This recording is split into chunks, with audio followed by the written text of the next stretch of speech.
Alors, on a eu beaucoup de questions en ce sens. Je vous propose d'aborder ce sujet en premier. Il s'agit donc du coronavirus et de sa signification symbolique aussi. Avant même de pouvoir parler de ce qu'on peut faire en fait de cette situation pour pouvoir la transmuter. Parlons déjà peut-être de sa symbolique et de ce que ça représente pour vous, Patrick. L'humanité a toujours été confrontée à des ruptures. C'est comme un escalier. C'est-à-dire qu'on monte un escalier, puis à un moment, il y a des paliers. Et ben, il se trouve que ça, c'est un palier. Et c'est pas une mauvaise chose dans une évolution. C'est-à-dire que pour justement qu'il y ait un boost sur l'évolution, eh ben, il faut qu'il y ait un choc, il faut qu'il y ait une nouvelle adaptation au milieu. On s'est tous plaints pendant des générations qu'il fallait que le monde change. On n'a pas fait grand-chose pour.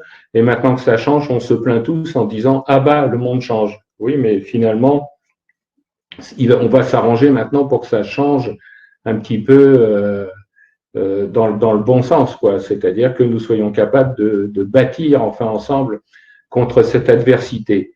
L'autre côté aussi, alors je ne suis pas de ceux qui disent c'est super, on a une punition, ou alors il fallait ça pour nous remuer, je ne pense pas. Les épreuves sont jamais agréables à vivre. Maintenant, il y a des rééquilibrages dans l'univers qui font que on s'est un peu comporté comme une moisissure sur une orange en étant sur la Terre. Bon, on peut imaginer qu'il y ait des contre-coups naturels.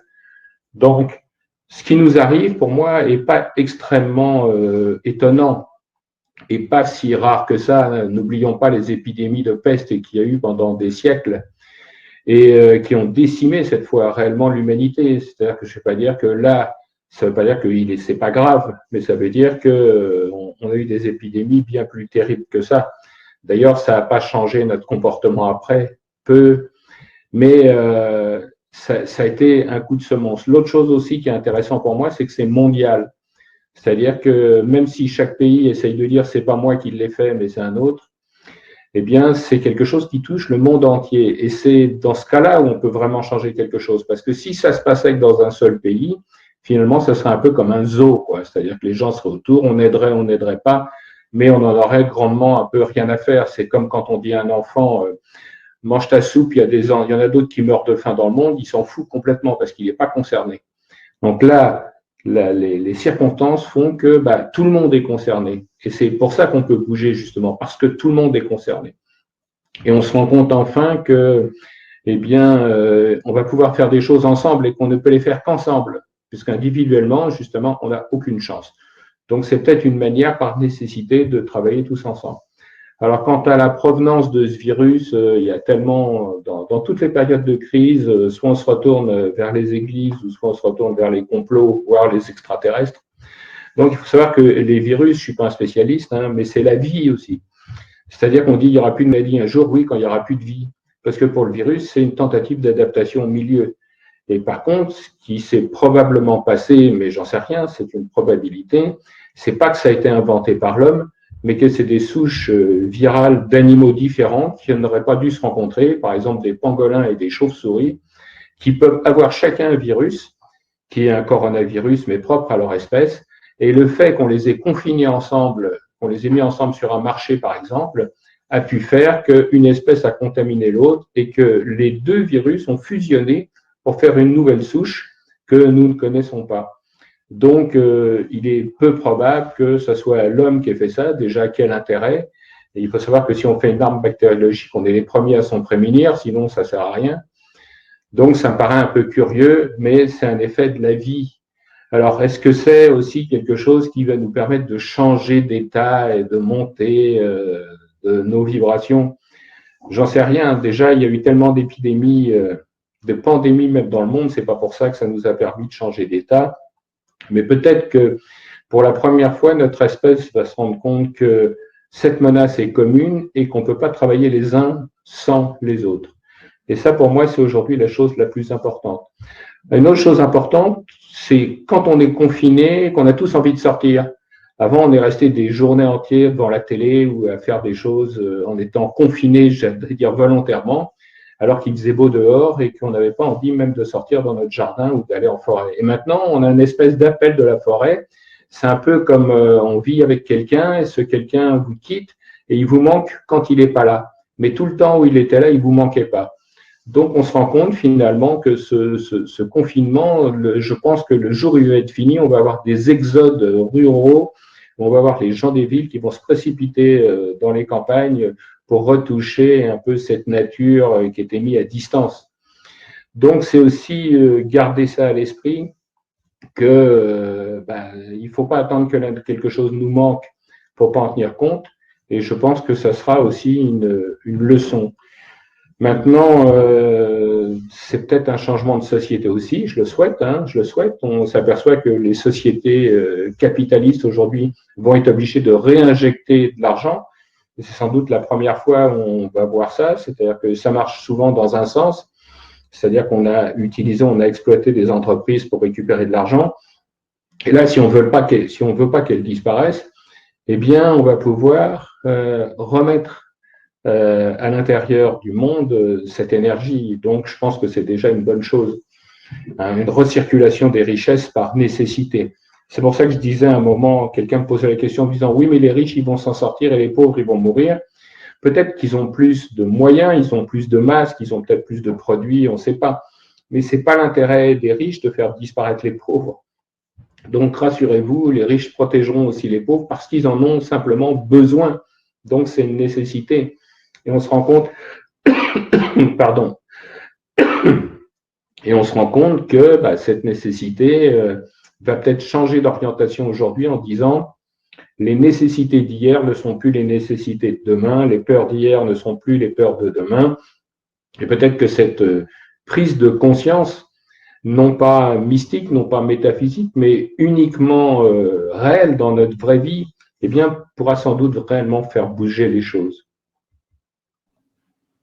Merci Patrick. Alors, face à cette Je situation, profite d'être dans un café pour en prendre un. à la vôtre. Je profite de rebondir sur ce que tu viens de dire parce que nous avons eu beaucoup de questions aussi qui vont dans le sens d'exercices pratiques ou de conseils pour pouvoir finalement vivre ces journées confinées puisqu'on a tous des conditions de confinement qui varient. Certains ont accès à la nature, d'autres pas. Nos vies privées sont pas les mêmes non plus. Et quel conseil pourrais-tu nous donner pour vivre cela le plus sereinement possible ? Alors, c'est fou d'imaginer qu'il faille qu'on soit dans un état de confinement pour se dire, mais qu'est-ce que je vais bien pouvoir faire? C'est-à-dire qu'en gros, en dehors du confinement, j'étais capable de m'occuper. Maintenant, je vais me retrouver avec ma famille, avec mes enfants, voire tout seul, avec du temps de loisir, justement, ce que j'ai toujours souhaité, en disant moi-même dans ma propre vie, je me suis dit, tiens, j'aimerais bien m'arrêter un petit peu, arrêter de courir et de trouver. Et maintenant, je me retrouve dans cette situation en me disant, mais comment je vais remplir ce temps vide alors que je l'ai toujours souhaité? Finalement, je suis aujourd'hui dans une société que j'ai toujours souhaité, évidemment d'une manière sous la contrainte, en me disant j'ai voulu du temps pour moi, j'aurais aimé me remettre à la peinture, à la sculpture, me mettre à lire, et tout ce que vous avez envie de faire, et non pas le préacquis étant ah non mais c'est horrible, c'est affreux, comment je vais bien pouvoir occuper tout ce temps libre? On ne peut pas à la fois avoir envie d'être dans une société en disant je veux du temps libre pour faire des choses, et maintenant qu'on en a, la panique la plus totale, c'est de dire mais comment je vais faire pour me occuper ce temps-là? Donc c'est évidemment un comble. Donc je pense que la qualité de ce temps, c'est justement le premier travail étant pour moi en tout cas la contemplation, c'est-à-dire l'ouverture du temple, c'est-à-dire de faire tout ce que je n'ai pas le temps de faire habituellement, mais qui me fait plaisir. Alors, on peut dire qu'il faudrait faire une liste d'occupation du temps. Alors, on a les jeux, on a la lecture, on a la télévision, qui n'est pas la meilleure occupation du temps aujourd'hui, parce que quand on voit les messages qui sont plutôt anxiogènes, c'est une manière de remplir votre temps vide par de la peur. Est-ce vraiment une nécessité? En dehors des messages qui sont évidemment importants. Mais c'est comme il y a d'autres gens qui disent aussi, moi j'attends d'être à la retraite pour pouvoir faire ce que j'aime. Et puis souvent les gens quand ils arrivent à la retraite, ils meurent, quoi. Pourquoi? Parce qu'ils vont changer de rythme justement. Donc c'est une espèce de parenthèse et peut-être une orientation aussi d'une nouvelle société en disant, voilà, imaginez cette société de loisirs, c'est une espèce de répétition générale. Et qu'est-ce qui vous rendrait heureux dans cette société-là? Et c'est peut-être l'occasion de réfléchir aujourd'hui sans contrainte et sans attente à qu'est-ce que pourrait être cette société, de quoi justement on pourrait remplir ce temps vide. J'ai plein de gens qui me disent, ah non mais moi j'ai besoin de méditer. Ben, allons-y, méditons, on a le temps de le faire. C'est comme si ce temps vide était plus une purge qu'une possibilité. Donc je pense que tout ce qui nous rend heureux, évidemment sauf sortir pour le moment, mais en tout cas, remplir un vide et aussi laisser sortir ce qu'on a à l'intérieur. C'est pas savoir comment le combler, ce vide. Hein. On ne comble pas un vide, c'est-à-dire que vous avez des trous et vous mettez des pierres dedans. C'est pas le but. L'idée, c'est utiliser ce vide pour vider justement vos propres contraintes. Donc, en tout cas, moi, c'est ce que je fais, c'est-à-dire que j'ai toujours voulu avoir du temps pour moi. Eh bien, je ne vais pas dire que c'est un bienfait et que je suis heureux d'être dans cette situation-là, on ne peut pas dire ça. Mais on peut dire que si je me retrouve avec ce temps-là, eh bien, je vais pas chercher comment l'occuper, ce temps-là. Je vais l'utiliser pour laisser gonfler quelque chose. Si je passe mon temps à vouloir l'occuper, c'est comme si je ne me laissais pas m'exprimer moi-même, je bouge des trous finalement. C'est comme si cette contrainte que j'avais dans ma vie tous les jours se trouve aujourd'hui libérée et que je ne sais pas quoi en faire. Vous savez, c'est l'animal qui est élevé en contrainte, il est dans un élevage et il n'a jamais vu la nature, puis on prend par la peau des fesses, puis un jour, puis on le met dehors. Eh bien, il est très probable que dans un premier temps, eh bien, il revienne à l'intérieur de sa cage. Et c'est un peu l'impression que j'ai, c'est-à-dire que on a envie, quand on a peur comme ça, de revenir à l'intérieur de sa cage. Et si on n'a pas de cage, on va s'en refabriquer une. C'est la question, c'est qu'est-ce que je vais faire pour pouvoir m'occuper? C'est une espèce de la peur du vide, de cette panique du vide. Mais vous avez tellement de choses à l'intérieur que vous pouvez enfin exprimer. Je pense qu'il ne faut pas mettre des briques autour pour empêcher d'exprimer. Et un moment, j'allais dire contempler ce vide. C'est-à-dire accepter, si je remplis pas de plein de choses, c'est des choses de moi qui vont sortir. Alors que si je remplis de plein de choses, ça va me créer de nouvelles contraintes. Donc je pense que c'est des bons moments pour réfléchir, pour vider son esprit et faire le plus possible, ne pas vouloir remplir à tout prix, parce que remplir à tout prix, ça a donné la société dans laquelle on est. C'est-à-dire on n'a plus de temps libre puisqu'on remplit tout le temps. Et là justement, on a ce temps libre. Donc la question, c'est prisonnier sorti de la prison, qu'est-ce que tu vas faire de ta liberté aujourd'hui? Alors évidemment, je parle pour ceux qui ont le loisir de le faire. Hein. Je sais qu'il y a des gens qui sont en première ligne, qui travaillent, qui sauvent nos vies et qui sont prêts à faire ça.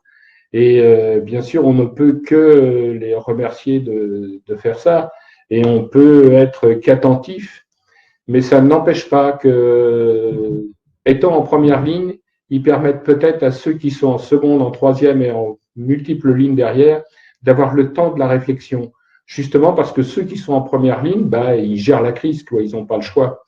Et quand la crise va être finie, parce qu'elle va finir, cette crise d'une manière ou d'une autre, qu'est-ce qu'on va faire? Est-ce qu'on va être content de revenir à l'intérieur de la prison? Tout le monde va refermer les portes en disant, ben voilà, finalement, on n'a plus de contraintes extérieures, on va donc se créer des contraintes intérieures. Ou est-ce qu'il y a des gens qui ont eu le temps de penser dans ces moments-là, dans ces moments de vide, de pouvoir remplir par quelque chose d'autre? Donc, moi, je suis assez confiant, même si je sais qu'il faut évidemment les moyens. Après, la crise politique, c'est autre chose. La crise économique qui va suivre va être sévère. Mais c'est une occasion, c'est la seule occasion de pouvoir reconstruire quelque chose. Sauf si on veut revenir à l'intérieur de notre confinement, quoi. C'est-à-dire que on a échangé un confinement pour un autre, et là, vous voyez, on se retrouve dans un espace vide, et cet espace vide, on veut encore se surconfiner, on veut encore boucher ce vide. Moi, je pense que c'est l'occasion d'avoir le temps et la possibilité d'ouvrir un peu son esprit. Je dis pas que c'est simple, je dis pas que c'est facile, je dis pas qu'il faut qu'il y ait des gens, qu'il n'y ait pas des gens pour reconstruire notre monde. C'est sûr et certain, par tous les moyens possibles et inimaginables. Mais c'est l'occasion, justement, comme il y a une rupture de continuité, de changer peut-être d'orientation pour un monde où on sera heureux, c'est-à-dire un monde avec moins de contraintes. Merci Patrick. Alors, bon, il y a des choses qui me font sourire. Je me permets de faire une petite parenthèse pleine de légèreté. Mais certains, non, ça ne leur a pas échappé que tu as un pull gris, que le mur est blanc et que le canapé est rouge. Nous sommes donc dans les 3 couleurs du grand œuvre alchimique et c'est pas fait exprès. Mais voilà, c'est ainsi. Comme quoi, il n'y a pas de hasard, mais il y a que des causes inconnues. Exactement. Alors justement, nous avions quelques questions au sujet de la correspondance entre les 3 phases de l'œuvre alchimique et la phase que nous vivons aujourd'hui. Si on la place dans le contexte, tu dirais que ça correspond à quelle œuvre? L'œuvre noire, l'œuvre blanc, l'œuvre rouge? Est-ce qu'il y a une correspondance à établir? Alors pour moi, on peut toujours établir des correspondances, c'est le propre de l'homme. Mais pour l'alchimiste, c'est immanquablement l'œuvre noire. C'est-à-dire, c'est la décomposition. Ce que je disais tout à l'heure, c'est-à-dire que pour pouvoir recomposer un corps, avant, il faut le décomposer. On ne peut pas changer en restant pareil. Avant de réarranger les choses, il faut les déranger. Et c'est ce qui peut être intéressant dans cette situation comme elle est mondiale, c'est-à-dire qu'on a pour la première fois l'occasion de réarranger tout, pas seulement un bout, parce qu'on va s'apercevoir qu'il va falloir recombiner notre société, notre système de fonctionnement pour pouvoir soit prévoir des nouvelles crises, soit fonctionner autrement à l'intérieur du monde. Donc, c'est immanquablement l'œuvre noire, c'est-à-dire que la décomposition, le fractionnement, mais qui va permettre de remettre les choses, j'allais dire, au clair. Alors évidemment, c'est un peu comme le jardinier, c'est-à-dire c'est retourner la terre. D'ailleurs, pour que les plantes poussent, il faut retourner la terre, hein, il faut l'aérer justement. Mais quand on retourne la terre, on met au jour aussi les choses les plus sombres, les plus noires, les plus puantes. Et c'est un peu ce qui se passe. C'est-à-dire qu'on va voir apparaître les choses les plus sombres. On peut le voir dans le comportement humain, par exemple. Hein. Il y a des gens, par exemple, qui font du marché noir de masques. Donc, on va dire que il y a des gens qui vont profiter de la situation. Oui, il y a immanquablement. Mais si c'est des gens qui profitent de la situation et qui sauvent les gens, peut-être qu'ils vont fonctionner autrement. Donc, on ne sait pas encore. Mais ça veut dire que l'œuvre noire, on travaille vraiment au creuset, c'est le moment où ça brûle, c'est le moment où ça sent mauvais, c'est le moment où ça n'a plus de forme, où on a l'impression que tout est perdu. Mais ensuite, cette terre, on va pouvoir maintenant séparer le subtil de l'épais, c'est-à-dire de prendre ce qui est transparent de ce qui n'est pas transparent. Et je pense que c'est ce qu'on est capable de faire aujourd'hui. Si moi, je suis un alchimiste et que je vois dans ma vie de tous les jours, dans ce confinement, ça me permet justement de séparer le subtil de l'épais, que ça soit intellectuellement, que ça soit métaphysiquement ou que ça soit physiquement. Comment j'organise ma vie? Il y a des gens qui voyaient peu leur famille, qui ne voyaient pas leurs enfants. J'allais dire, ils sont obligés de vivre avec. Est-ce que pour eux, c'est une purge ou est-ce que c'est quelque chose d'autre? Est-ce que c'est une manière de comprendre aussi les autres? Donc, je pense que cette œuvre noire est aussi une confrontation. C'est-à-dire qu'on se confronte d'abord individuellement soi à soi, ensuite on se confronte soi et ses proches, et enfin, si tout va bien dans ce sens-là, on se confrontera entre soi et le reste de l'univers. C'est pour ça qu'on a toujours 3 passages. La première chose, c'est soi avec soi. La seconde, c'est soi avec son environnement proche. Et enfin, la troisième chose, c'est le reste de l'univers. Donc, avant de s'inquiéter du reste de l'univers, commencez à vous occuper de vous individuellement, ensuite vous et de vos proches, ensuite le reste de notre société. Merci Patrick. Justement, David posait cette question. Tu penses qu'à la fin du confinement, il y aura un schisme entre ceux qui voudront revivre comme avant et ceux qui se diront, mais voyons, c'est plus possible, j'ai justement pris des mesures dans cette période spécifique pour pouvoir, je ne peux pas revenir en arrière, il y a trop de choses qui ont changé et je vais faire quelque chose de nouveau. J'espère, mais il y a des changements volontaires et involontaires. C'est-à-dire que les changements volontaires, on est un peu comme un âne qui tourne autour d'un puits, et à force d'avoir tourné autour du puits, on fait un sillon, quoi. Et c'est pas parce que on va se détacher du puits qu'on va sortir du sillon. Einstein disait la force de l'univers la plus difficile à surmonter est la force de l'habitude. Donc, en gros, aujourd'hui, on a peur de quoi? On a peur de perdre nos habitudes, on a peur de manquer. Et est-ce que notre réflexe ne sera pas, dès que ça va revenir, de reprendre tout de suite nos habitudes parce que c'est plus confortable? Donc ça sera volontairement, on peut accepter de s'enfermer dans quelque chose. Alors après, finalement, le confinement peut nous rapprocher. C'est là où il ne faut pas remplir notre vide d'occupation, mais il faut se tourner vers les autres, justement, c'est-à-dire ses proches, appeler des gens qu'on n'a pas appelés depuis longtemps, pardonner, se rendre compte que on s'est privé de gens, alors que c'est dommage. Maintenant, on le regrette, mais les regrets n'ont qu'un intérêt. L'idée, c'est de se dire, peut-être que si je me rapproche de ceux qui sont autour de moi, bah, je vais avoir envie de les voir après. Et pour les voir, je vais changer peut-être de comportement. Donc, j'adorerais dire, dès qu'on va sortir de cette crise, ça va être les bisounours, tout le monde va s'embrasser, ça va être merveilleux, on va courir dans les campagnes avec des petites fleurs et on va aimer tout le monde. Mais ça me paraît peu probable. Alors pourquoi ça me paraît peu probable? Parce que d'autres épidémies n'ont pas fait ça. C'est-à-dire quand on a eu des épidémies de peste qui ont tué, par exemple, la moitié de la population de l'Europe, après, ça n'a pas changé grand-chose finalement. C'est-à-dire que la seule chose qu'on peut dire, si on peut dire quand même quelque chose, c'est que est-ce qu'on va tirer des leçons est-ce que le monde va tirer des leçons? J'en suis pas convaincu. Est-ce que des individus vont tirer des leçons? Ça, je pense que c'est plus probable. Et je pense qu'il pourrait y avoir un courant de gens qui se lèvent en disant, non pas des alarmistes, non pas des gens qui nous menacent, comme on l'a eu juste avant d'ailleurs, hein, mais des gens qui vont être capables de dire, il y a peut-être une autre société parfaitement viable où les gens vont être plus heureux. Et je pense qu'on a cette possibilité justement d'avoir des gens intelligents qui se lèvent. Ce que je disais à un moment, la panique n'a jamais aidé personne. Et instiller la peur n'a jamais aidé personne. Sauf évidemment, on le voit dans les cas de confinement, si les gens ne veulent pas rester chez eux, alors que pourtant ça peut être une nécessité, c'est une nécessité. En instillant la peur, ça va être le moteur qui.